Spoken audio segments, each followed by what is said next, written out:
Celebrity বলে কথা ভাই, একটা বডিগার্ড না রাখলে হয়? একটা নয়, দুটো বডিগার্ড রেখেছিলাম সাথে করে নিয়ে।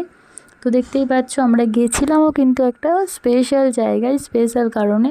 তো যেতে না যেতেই আমি ওয়েলকাম ড্রিঙ্কস হাতে পেয়ে গেছি, আমার শরবত ছিল। আর দেখো আমরা এখানে চলে এসেছি, তো অনুষ্ঠান কিন্তু শুরু হয়ে গেছে। আর আমার একটা মামিমা, তো কত সুন্দর লাগছে আমার মামিমাকে কমেন্টে জানিও। আর দেখতেই পাচ্ছ পুচকিটার কিন্তু এটা কি বলো তো, এটা কি, কোথায় এসেছি আমরা? অন্নপ্রাশন বাড়ি।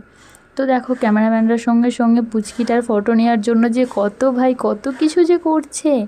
এইদিকে তাকাও, এই করো ওই করো, কত কিছু করছো ফটো নেওয়ার জন্য, একটা সুন্দর ফটো নেওয়ার জন্য। দেখো ক্যামেরাম্যানদের অনেক খাটতে হয়, বলতে হবে না ভাই।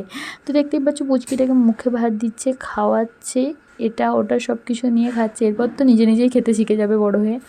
তারপরে খাওয়া দাওয়া করার পর কিন্তু আমরা দেখতে চলে এসেছিলাম যে কি হচ্ছে এখানে। সমস্ত ভাতগুলো মেখে টেকে ওকে দিচ্ছে, একটু একটু করে সমস্ত তরকারি দিয়ে, যা যা মেনু ছিল সমস্ত কিছু দিয়ে ওর মুখে ভাত দিয়ে দিচ্ছে ভাইয়ের।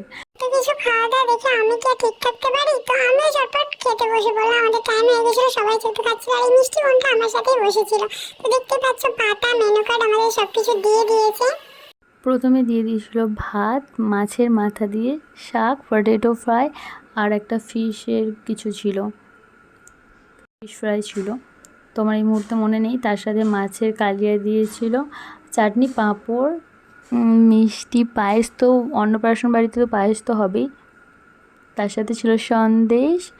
শেষ পাতে ওই দেখো আমার মামি কিন্তু দেখাচ্ছে যে মিষ্টি খাচ্ছি। লাস্টে আমাদের আইসক্রিম দিয়েছিল। তো খাওয়া দাওয়ার পর এখানে আমরা সবাই মিলে গোল টেবিল করছিলাম, চিল মারছিলাম। কেল হয়ে গেছিলো, বাড়ি আসার টাইমও হয়ে গেছিলো, তো ওর সাথে একটু খেলা করে নিলাম। আদর না করলে হয় ও লে বাচ্চা মেয়েরা। ইনি হচ্ছেন আমাদের মেন সেলিব্রিটি আজকের দিনে।